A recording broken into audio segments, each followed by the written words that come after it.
प्रभु की महिमा हो। यदि एक बच्चे को एक विज्ञान से संबंधित कोई सवाल मन में है तो वो अपने मैथमेटिक्स के टीचर के पास नहीं जाता है, इंग्लिश के टीचर के पास नहीं जाता है, वो अपने साइंस के टीचर के पास जाता है कि वो मेरे ये सवाल है। यदि एक व्यक्ति ज्योग्राफी भूगोल से संबंधित कुछ सवाल उसके मन में है तो वो भूगोल के अध्यापक के पास जाता है और भूगोल का ही अध्ययन करता है। यानी कि जिस विषय के लिए एक बच्चे के एक विद्यार्थी के मन में जो सवाल होता है वो उसी सब्जेक्ट के अपने उसी विषय की उसी किताब को पढ़ता है और अपने उसी अध्यापक के पास जाता है जो उससे में विशेषज्ञ है, जिसको पता है। अगर एक व्यक्ति दांतों से संबंधित बीमारी से ग्रस्त है तो वो किसी आई स्पेशलिस्ट के पास नहीं जाता, वो एक डेंटिस्ट के पास जाता है। या किसी की आंखों में प्रॉब्लम है तो एक डेंटिस्ट के पास नहीं जाता।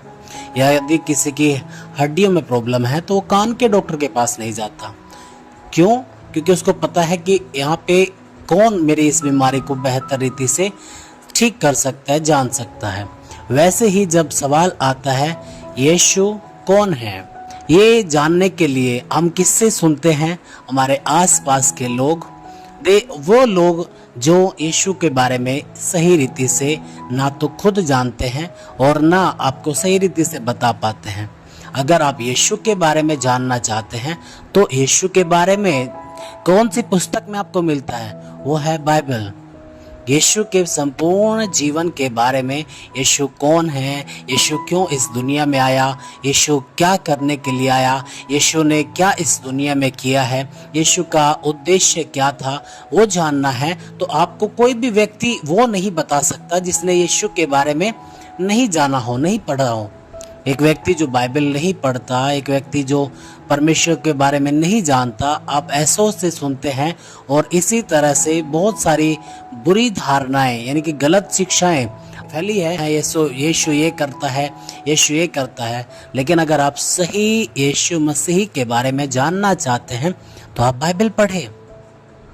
जैसे मैंने आपको बताया कि अगर भूगोल से संबंधित आपका सवाल है तो आप अंग्रेजी के शिक्षक के पास नहीं जाते हैं, आप किसके पास जाते हैं? जो भूगोल अच्छी तरह से जानता हो। तो यदि आपका सवाल यीशु से संबंधित, पाप से, बीमारियों से, जो भी है उससे संबंधित है तो आपको या तो आप सही रीति से बाइबल को पढ़े या फिर ऐसे लोगों से जाने जो बाइबल को अच्छी रीति से जानते हो। लेकिन आज क्यों गलत धारणाएं दुनिया में, समाज में फैली हुई है यीशु से संबंधित, ईसाई और धर्म से संबंधित बहुत सारी चीजें। जब आप बाइबल पढ़ते हैं एक बार भी ईसाई शब्द बाइबल में नहीं है। वे लोग जो बहुत सारी शिक्षाओं से ग्रस्त है कि यीशु धर्मांतरण करता है, यीशु ये करता है, यीशु ये करता है। एक जगह मुझे आप बताएं कि यीशु ने किसी को ये शिक्षा दी हो या देने की आज्ञा दी हो। यीशु का उद्देश्य मत्ती 1:21 में लिखा है कि वह अपने लोगों का उनके पापों से उद्धार करेगा। वचन बताता है कि ये बात सच और हर प्रकार से मानने के योग्य है कि मसीह यीशु पापियों का उद्धार करने के लिए इस दुनिया में आया। यीशु ने कहा कि मनुष्य का पुत्र खोए हुओं को ढूंढने और उनका उद्धार करने के लिए आया। हालेलुया।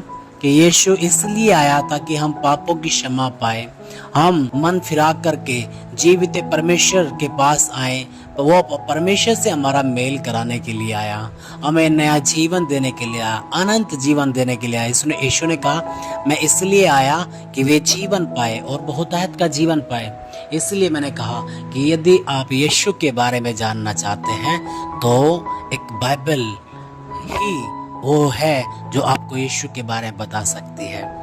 उसको पढ़ें, बार बार पढ़ें, ताकि जो भी आपके सवाल हैं उन पूरी धारणाओं को एक साइड करके सही रीति से बाइबल पढ़ें और ऐसे लोगों से सवाल करें जिनके पास उनके उत्तर हो। हालेलुया। परमेश्वर आप सभी को ब्लेस करे ताकि आप परमेश्वर को जान सके। आमीन।